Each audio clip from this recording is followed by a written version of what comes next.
ব্যাপার, এতক্ষণ যাবৎ বসে আছি, রাজু তো এখনো আসছে না। ওকে তো পরশুদিন বলেছি আমরা উত্তরপাড়া খেলতে যাব।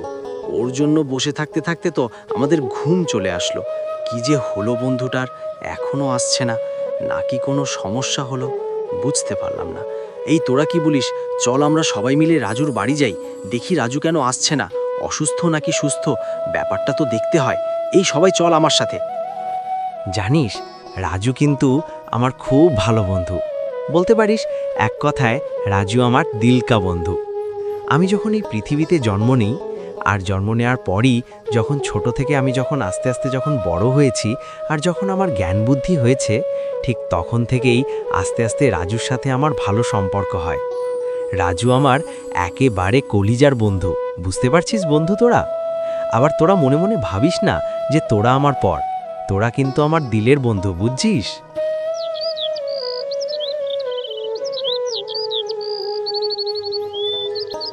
রাজু, আরে ও রাজু, বন্ধু ঘর থেকে বের হয়ে আয়।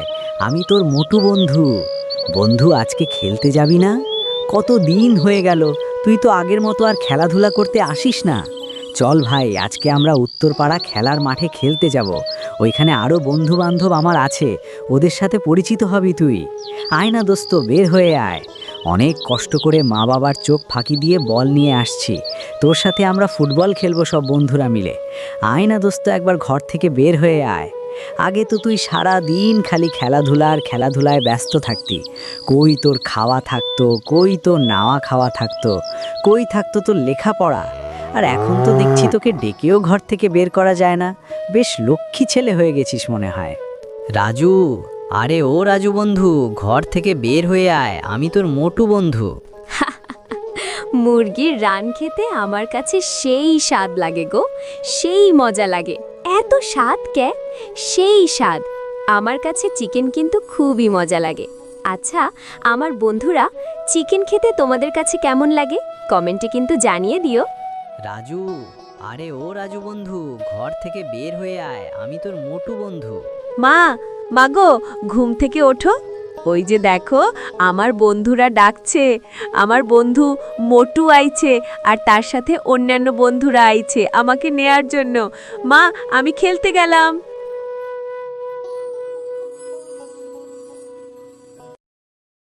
কি রে বন্ধু রাজু, এত দেরি করে আসলি ভাই?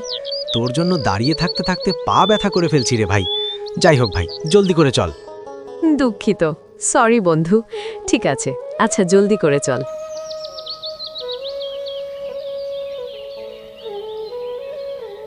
জানিস রাজু, উত্তরপাড়ার করিম চাচা আছে না, করিম চাচার ছেলে আব্দুল্লাহ আছে না, ও সব সময় আমাদেরকে ছোট করে কথা বলে। ও বলে আমরা নাকি ওকে কখনো খেলায় হারাতে পারবো না, ওরা নাকি সব সময় আমাদেরকে খেলায় হারিয়ে দিতে যাবে। আচ্ছা রাজু, তুই বল, আমরা কি আর সব সময় খেলাধুলা নিয়ে মেতে থাকি? আমরা তো লেখাপড়া করি, আমাদের মা বাবার কথা শুনি, ও মসজিদ মাদ্রাসায় সবখানে আমরা নিয়মিত যাই, এবং কি পিতামাতাকে সম্মান করি, শ্রদ্ধা করি, তাদেরকে সময় দেওয়ার চেষ্টা করি। ওদের মতো তার সারাদিন আমরা খেলাধুলায় ব্যস্ত থাকি না, যে আমরা আশেপাশে কেউ নেই, এই ফাঁকে আমি চিকেনটা মজা করে খেয়ে নেই, কাউকে দিতে হবে না। চিকেন খেতে আমার কাছে সেই মজা লাগে গো। ওরে মারে, ওই যে কুত্তা আইতাছে রে, পালা। ওরে বাবারে, ওই দেখা যাচ্ছে 3টা কুত্তা আমার দিকে চেপে আসতেছে, বাবারে পালাই। ওরে মারে, ওই যে কুত্তা আইতাছে রে, পালা। ওরে বাবারি, ওই দেখা যাচ্ছে 3টা কুত্তা আমার দিকে চেপে আসতেছে, বাবারি পালাই। ওরে মারি, আমি বুঝতে পারছি না কুত্তাগুলো আমার উপরে এত খেপা কেন আসতেছে রে, পালা রে, পালা পালা। ওরে ভাই রাজু রে, ভাই রকি, তোরা কই আসিস রে? আমারে বাঁচা রে ভাই, আমারে বাঁচা। ওরে কুত্তার বাচ্চা, কুত্তা থাম রে, থাম থাম। তোদের জ্বালায় আমার জীবনটা অতিষ্ঠ, খেয়েও শান্তি নাই, ঘুমিয়েও শান্তি নাই, বসেও শান্তি নাই। ওরে ভাই রাজু, আমারে ধর ভাই, আমারে বাঁচান।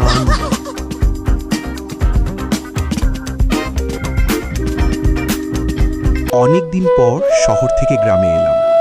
এতদিনে তো দেখছি গ্রামের অনেক কিছুই পরিবর্তন হয়ে গেছে। আসলে গ্রাম এমনই হওয়া উচিত, পরিবর্তনের হাওয়া সবখানে বয়ে যায়। আমাদের গ্রামে বা কেন বইবে না? গ্রামের মাটি সত্যি সোনার চাইতে খাঁটি। আমাদের গ্রাম সুজলা সুফলা শস্য শ্যামলা, আরও আছে মনোরম মনমুগ্ধকর সবুজ প্রকৃতি। সত্যি সত্যি শহর ছেড়ে গ্রামে আসলে কলিজাটা জুড়িয়ে যায়, আর মন চায় না শহরের চার দেয়ালে থাকতে। ইট পাথরে আর মনটাকে বেঁধে রাখতে পারি না, তাই তো ছুটে আসি গ্রামে।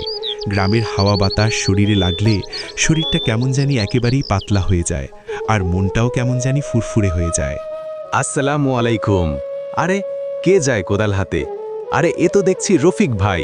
রফিক ভাই, কি খবর রফিক ভাই, কেমন আছেন টাছেন?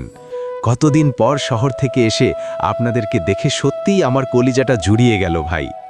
ইট পাথরের শহর ঢাকা শহর থেকে ভাই কোনো পরিচিত মুখ দেখতে পাই না, যা দেখি সবই অচেনা অচেনা মনে হয়।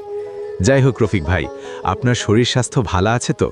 আর আমার ভাবি ভাতিজি ওরা কেমন আছে তো? ওয়ালাইকুম আসসালাম।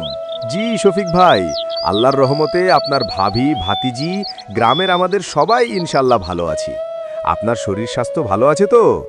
অনেক দিন পর শহর থেকে গ্রামে আসলেন, যান এবার সবাইকে নিয়ে ভালো মন্দ খান, আর শীতকালের ভাপা পিঠা চিতই পিঠা মজা করে হাঁসের মাংস দিয়ে নতুন ধানের নতুন চাউলের রুটি পিঠা খান, সেই স্বাদ পাবেন ভাই।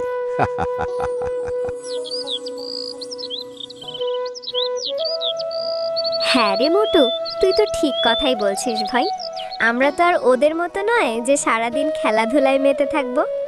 বুঝবে বুঝবে, একদিন সব কিছু হারিয়ে বুঝবে। এভাবে খেলাধুলা না করে জীবনের মূল্যবান সময়গুলো কাজে না লাগিয়ে সময় নষ্ট করাটা কত বড় বোকামি একদিন ঠিকই বুঝতে পারবে।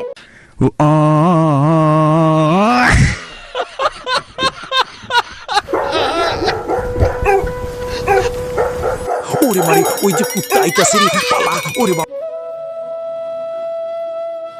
তো প্রিয় বন্ধুরা, ভিডিওটি কেমন লাগলো কমেন্ট বক্সে অবশ্যই কমেন্ট করে জানিয়ে দেবে। আর এই ভিডিও থেকে তোমরা যা শিখতে পারলা তাও কমেন্ট বক্সে কমেন্ট করে জানিয়ে দেবে। তো প্রিয় বন্ধুরা, সময় থাকতে অবশ্যই সময়কে মূল্যায়ন করতে হয়। অযথা খেলাধুলা করে মূল্যবান সময়কে নষ্ট করবে না। আমাদের ভিডিওটি ভালো লাগলে লাইক কমেন্ট শেয়ার আর সাবস্ক্রাইব করতে ভুলে যাবে না। পরবর্তীতে কী ধরনের ভিডিও চাও তাও কমেন্ট বক্সে কমেন্ট করে জানিয়ে দেবে।